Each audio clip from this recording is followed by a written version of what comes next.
1940179. Saya dari Universitas Islam Kalimantan, Muhammad Rastar Banjari, Banjarmasin. Saya dari Fakultas Teknik Sipil, dan di sini saya akan menjelaskan yang meliputi tentang dari K3. Mungkin tanpa banyak basa-basi lagi, langsung saja kita ke penjelasannya. Tujuan K3. Yang pertama adalah melindungi keselamatan pekerja dalam melakukan pekerjaannya untuk kesejahteraan hidup dan meningkatkan produktivitas nasional. Yang kedua, menjamin keselamatan setiap orang lain yang berada di tempat kerja. Yang ketiga, sumber produksi terpelihara dan dipergunakan secara aman dan efisien. Yang keempat, sebagai alat untuk mencapai derajat kesehatan tenaga kerja yang setinggi-tingginya, baik buruh, petani, nelayan, pegawai negeri, ataupun pekerja-pekerja bebas. Dengan demikian, dimaksudkan untuk kesejahteraan tenaga kerja. Yang terakhir, yang kelima, sebagai alat untuk meningkatkan produksi yang berlandaskan kepada meningginya efisiensi dan daya produktivitas faktor manusia dalam produksi.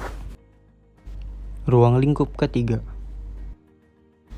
Ruang lingkup keselamatan kerja dalam segala tempat kerja, baik di darat, di dalam tanah, di permukaan air, di dalam air, maupun di udara, yang berada di dalam wilayah kekuasaan hukum Republik Indonesia. Akibat kecelakaan kerja. Kerugian yang terlihat.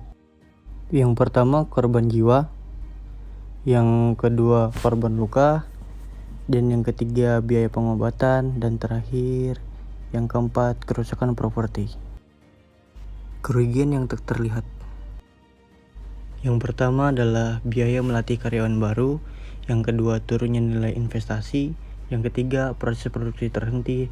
Dan terakhir yang keempat, pembangunan fasilitas kembali.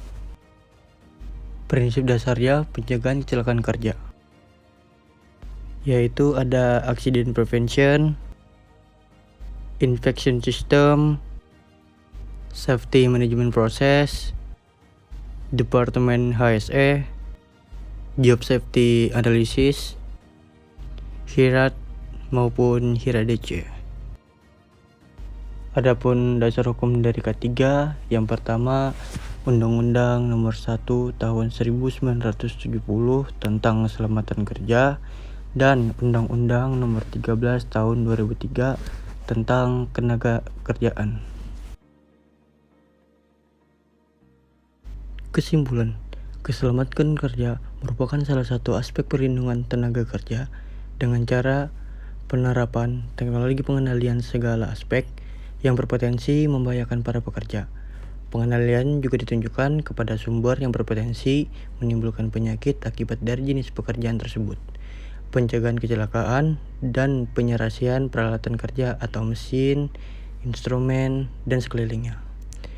Dengan menerapkan teknologi pengendalian keselamatan dan kesehatan kerja, diharapkan tenaga kerja akan mencapai ketahanan fisik, daya kerja, dan tingkat kesehatan yang tinggi. Di samping itu, keselamatan dan kesehatan kerja dapat diharapkan untuk menciptakan kenyamanan kerja dan kesehatan kerja yang tinggi.